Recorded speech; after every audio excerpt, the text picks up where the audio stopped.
Have you ever opened your front door and just felt like something was pushing back? Not a smell, not the weather, just this weird drag. Like your whole space didn't want to let you in, or worse, didn't want your money to stay. That's what happened to Mike. He didn't believe in Feng Shui. He just wanted his house to feel put together. So he bought a nice-looking shoe rack and placed it right across from the front door. Clean, convenient, and quietly draining every ounce of good energy coming in. Weeks went by. He started feeling heavy the moment he walked in. Bills piled up. His work felt like running uphill. And the weirdest part? He didn't even see it coming because it looked so normal. That's the twist with Feng Shui mistakes. They don't always look wrong, but the energy they trap, you feel it every day. So if your space has felt heavy, uninviting, or like luck just slips through the cracks, this video might explain why. We're talking about 5 everyday shoe rack mistakes that block energy, mess with money flow, and turn your home's entrance into a silent wealth repellent. If this kind of wisdom speaks to you, if you've ever walked into your house and felt more drained than when you left work, thank you for being here. Feel free to like, subscribe, or drop a comment. It helps YouTube know you're part of this quiet shift. And we'd love to hear how your home feels today. Let's get into it. You ever open the front door to your own house and just instantly feel tired? Like the house already expects too much from you before you even put your keys down? That's what Rachel kept saying. Every time she walked in, it felt like she had to push her way through something heavy. Not emotional, not dramatic. Just a low-key mental fatigue. She'd enter, see the shoes, smell the old soles, and already wish she could leave again. And it started to feel symbolic. Like even her money didn't want to come in and stay. In Feng Shui, the front door is called the mouth of Qi. That's where all your good energy, wealth, and luck enter your home. Now picture this. You open that mouth and the first thing you see is a row of dirty soles, worn-out sneakers, and shoes that have walked through everything from gas stations to dog parks? You're literally inviting in wealth energy just to slap it in the face with, "Here's all my dirt first." Instead of pulling Qi in, you're basically saying, "Thanks for stopping by. Please turn around." Rachel didn't even realize how much it was affecting her until her son, Kyle, started dropping his backpack at the shoe rack and heading straight to his room without saying a word. One day she asked him, "Why do you always look so drained when you get home?" He shrugged and said, "Dunno, just feels gross here sometimes." That hit her. It wasn't just her. Even a 12-year-old could feel the stuckness. Her house didn't feel like a landing pad anymore. It felt like a threshold she had to survive through. It's like walking into a spa and the first thing you see is the dirty mop bucket. Even if the rest of the place is spotless, your vibe is already ruined. Or imagine inviting someone over for dinner, and you greet them at the door with a pile of your laundry. Doesn't matter how beautiful your living room is. That first impression, it sets the tone. For people, for money, for mood. Research shows that visual clutter, especially right at the point of entry, increases cortisol levels and lowers perceived restfulness of a home. And the brain makes associations fast. If the entrance feels chaotic or unpleasant, the body goes into low-grade alert mode, which directly impacts digestion, sleep, and even spending decisions. Translation?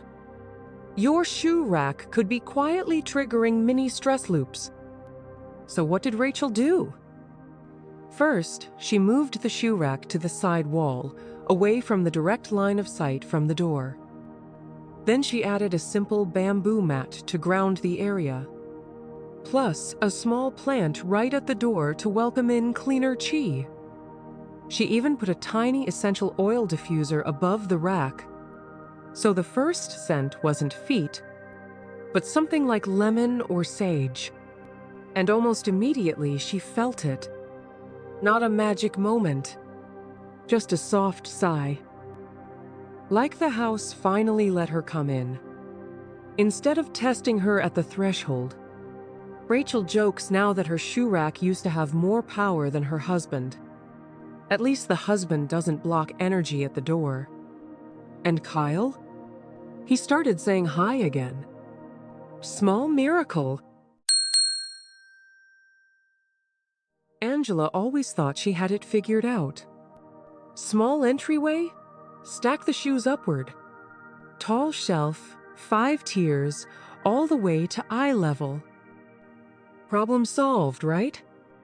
But the weird thing was every time she got home, she felt this strange pressure in her head. Not a headache, not stress, just heaviness. Like something was weighing her down before she even sat down. And eventually she started noticing a pattern. The higher the shoes, the lower her mood. In Feng Shui, shoes are connected to grounding energy. They carry the chi of where you've been. Literally, they touch the ground, pick up residue, and bring that road energy into your home. When you place those dirty soles up at eye level or near your head, you're flipping the energy upside down. The low becomes the high. The grounded becomes the dominant. It disrupts the natural hierarchy of flow, turning clean mind spaces into dirty chi zones. It's like putting your trash can on top of your desk, because there's no room on the floor. Angela didn't talk about it much. She just kept reaching for Advil and blaming the weather. But one weekend, her cousin Zoe came to visit and walked straight into the entry, then paused. She squinted and said, "Why are your shoes looking down on me?" Angela laughed, but the words stuck. Later that night, Zoe mentioned how anxious she felt near the shoe rack. "Feels like I'm being watched by feet," she joked. Angela thought she was exaggerating until she sat down at the bench to tie her laces and realized she couldn't even lift her head without seeing soles. It was a wall of bottoms, dust, dirt, heel marks, and it suddenly clicked why she always felt heavy upstairs. When the downstairs of her home was trying to live in her face, imagine storing your shoes in your top kitchen cabinets, right next to your spices. Would you do it? Probably not. Because we all know, dirty things should stay low. Your home's energy is the same. There's a reason floors exist. It's not about space saving. It's about not letting yesterday's mess hang out at today's eye level. From a neuroscience perspective, the eyes play a key role in processing space and safety. When your brain sees soiled or chaotic objects at head height, it perceives disorder whether consciously or not. That triggers a mild stress response. Tight shoulders, shallow breath, distracted focus. Now multiply that over weeks. You don't just get a cluttered hallway. You get a foggy mind, poor concentration, and that familiar, tired for no reason vibe. Angela took it all down the next day. She swapped out her towering rack for a sleek, waist-height bench with closed compartments. Every pair of shoes went in order, clean pairs up top, outdoor pairs at the bottom. She added a small bowl of Himalayan salt nearby to absorb leftover energy, and tossed in a cedar block to freshen the air. And almost like magic, her mind started feeling lighter. She even texted Zoe the next week, Heads clear, souls back on the floor where they belong. Angela says she still laughs thinking about Zoe's line. Why are your shoes looking down on me? But now, they're humble, and so is her headache. If this sounds familiar, if your home has little corners that look fine but feel off every time you pass them, maybe don't scroll past this.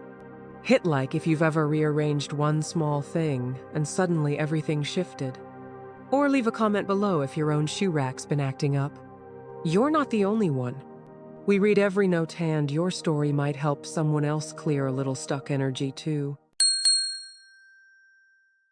Every morning, Brian would step over 3 pairs of sneakers just to grab his keys. Then squeeze past his wife's boots, knock down one of the kids' Crocs, and curse softly when his own work shoes had disappeared again. And that was just Monday. It got to a point where stepping outside felt like fighting through a pile of decisions before the day even began. And somehow, his whole energy followed that exact vibe. Messy, rushed, a little annoyed, and always late. In Feng Shui, the entryway is more than a passage. It's your first energy contact point. The place where qi enters and circulates. When it's blocked with piles of shoes, specially mismatched, dirty, disorganized ones, you're not just cluttering space. You're cluttering intention. You're telling incoming energy. This house doesn't know how to move forward. It becomes a symbolic traffic jam. And guess what gets caught in it? Your motivation, your clarity, your cash flow. Brian didn't believe it at first. He just thought mornings were supposed to feel chaotic. Until one weekend, his daughter Maggie, 8 years old, looked at the entry pile and said, "Daddy, it looks like we don't want to go anywhere." He froze, because that's exactly how he'd been feeling lately. No excitement, no drive. Even when he had time off, he didn't want to leave the house. It wasn't just a pile of shoes. It was a pile of reasons not to start. Imagine trying to run a race. But first, you have to climb over a bunch of forgotten gym bags. Would you still feel like running? Your home is your starting block. If your first step out is stress, delay, or frustration, your day already lost its momentum. Shoes aren't just shoes. They're little bookmarks of yesterday. Too many at the door? You're reading the same old page over and over. Studies in environmental psychology show that cluttered entryways increase cortisol production within 30 seconds of entering the home. More importantly, it conditions the brain to associate coming home with stress and leaving the house with tension.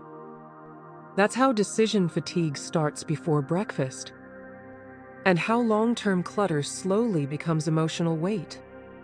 So what did Brian do? He set a hard rule. No more than 1 pair of shoes per person at the door. The rest went into a slim cabinet he tucked behind the coat closet. He added a small tray with pebbles for wet soles, and put up a mirror to reflect natural light back into the space, helping energy move instead of stall. Maggie even helped paint a little sign. Clean steps equals happy starts. And just like that, mornings started flowing again. No more tripping, no more swearing. Just air, light, and one clear path out the door. Brian still keeps his emergency flip-flops by the door. But now they sit on a tiny mat labeled, "Don't block my flow."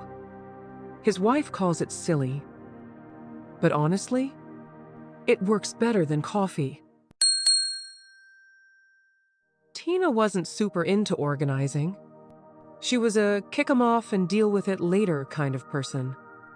So her entryway often looked like a shoe crime scene. Heels facing out, sneakers on their sides, and one random flip-flop always upside down. But lately, she started feeling lost. Like she kept doing things twice. Running errands and forgetting the one thing she went out for. Starting tasks at work and jumping between tabs like a hamster on espresso. She laughed about it with friends. But deep down, it felt like her days had no direction. In Feng Shui, direction matters. Shoes carry the energy of where you're going. So when they're facing backward or flipped upside down, they send a message of reversal, chaos, or confusion.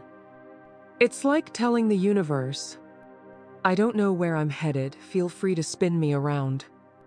Instead of creating forward momentum, you trap yourself in loops. Your steps become unclear. Your plans keep pivoting. Your luck wanders off. Tina didn't connect the dots until her sister came over and said, "Your shoe rack looks like everyone came home mad." That line hit her. She looked down. And yeah, none of the shoes were facing the same way. Some were backwards, some upside down. It looked like a hallway of people giving up halfway through a sprint. And suddenly, it clicked. Why she kept starting things and never quite finishing. Her entry didn't just reflect her mood. It reinforced it. It's like trying to read a map with all the arrows drawn backward. Or like driving with your GPS saying, make a U-turn again and again and again. You get tired. You stop trusting your sense of direction. And eventually, you just sit in the driveway wondering where the day went. From a behavioral standpoint, visual inconsistency creates micro-stress. Objects facing different ways subconsciously signal disorder to the brain, which increases hesitation and reduces confidence in task completion. Upside-down shoes can even cue a wrongness response, a quiet discomfort that wears on your mental clarity, especially when repeated daily at entry, exit points. So Tina made one tiny change. She turned all her shoes to face forward. That's it. Then she added a low bench. So taking off shoes didn't feel rushed or chaotic. She also placed a narrow rug beneath the rack. So everything had a runway, a soft path in and out. To anchor it further, she hung a tiny brass compass keychain on the shelf above. Not for decoration, just as a quiet reminder. Face the way you want to go. Tina swears her errands got easier after that. Her sister joked, "Wow, your shoes are finally team players now." And Tina? She just points at them and says, "They got their act together. So did I." Monica used to wonder why she always felt tired after lunch. Not sleepy, not full, just drained. And at night, she'd lie in bed, scroll on her phone, stare at the ceiling. But sleep would play hard to get. No matter what tea she drank, what meditation app she used, her body just refused to wind down. It was like the house never stopped moving, even when she did. In Feng Shui, different rooms serve different energy functions. The bedroom is where you rest and receive. The kitchen is where you nourish and transform. When a shoe rack sits right outside those spaces, it doesn't just bring in dirt. It pulls in travel energy, outdoor chaos, and tired momentum into rooms meant for peace. It's like cooking while someone jogs laps around you, or trying to sleep while your luggage whispers, "Are we leaving again?" Monica didn't think much of it until one night her partner, Eric, said, "Babe, why do I feel like I'm sleeping in the garage?" That one landed. She looked around. Sure enough, her shoe rack was parked just outside their bedroom door. Half open, smelly, chaotic. The last thing they saw before bed was the bottom of their day. And the first thing they saw in the morning? A pile of half-forgotten errands and untied intentions. It wasn't peaceful. It was unfinished. Imagine walking into a spa, and right next to the massage table, someone's drying hiking boots. Or picture your dinner table with a giant muddy backpack next to your plate. Would you still feel like resting? Would you feel nourished? That's what misplaced shoe racks do. They leak motion into stillness and chaos into care. From a sensory standpoint, shoes near rest, eating zones increase low-grade environmental stress. Even subtle cues of unresolved tasks or dirty energy can trigger alertness in the brain, leading to poor sleep quality, reduced digestion, and chronic low energy. It's not about what you see, it's what your body still thinks it has to do. So Monica shifted things. She moved the shoe rack to the laundry nook, far from the kitchen and bedroom doors. She added a small curtain to conceal it, then placed a wind chime above the bedroom threshold, a soft sound cue that said, "This is where motion ends." In the kitchen, she brought in a fresh rosemary pot to reset the scent memory and cleanse the energy. The first night after the change, she fell asleep in under 10 minutes and woke up feeling like her body had finally been told, "You're home now." Eric jokes that the shoes now sleep better too. They've got their own space. And Monica? She stopped checking the ceiling. Now she just sleeps through it. So if your entryway has been quietly draining you, if you've been walking past that shoe pile, feeling tired, heavy, or just off track, maybe it's not just life. Maybe it's energy asking for a cleaner path in. Your space reflects how you move through the world. And sometimes, the smallest shift, like turning a shoe forward, can invite back the version of you that's ready to move forward too. Let me know in the comments, what's one part of your home that's asking to breathe again? And if this brought you any clarity, even just a small aha, you can always like, subscribe, or share it with someone else who might need it. We're not here to Feng Shui everything overnight. We're here to listen, to shift, to feel home again. Until next time, your space speaks. Wisdom listens.